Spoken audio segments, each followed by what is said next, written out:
হাসরের ময়দানে আল্লাহ তাআলা যখন ফেরেশতাদের মাধ্যমে আগুনের শিকল দিয়ে টেনে জাহান্নামকে হাসরের মাঠে এনে দাঁড় করাবে, মনে করেন এখানে আইনা রাখবে, আমরা সবাই তাকাবো, এরকম হাসরের মাঠে যখন জাহান্নামকে আনা হবে, এই জাহান্নামের দিকে এক নজর তাকাইয়া হাসরের ময়দানের সমস্ত নাফরমান পাপী বেঈমান আবারও বলবে আল্লাহর কাছে,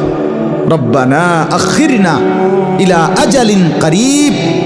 আল্লাহ একটু সময়ের জন্য দুনিয়াটা আবার ফেরত দেন, হায়াত আবার ফেরত, সময়গুলো আরেকবার দেন, আরেকটু সময় দেন, নজিব দাওয়াতাক,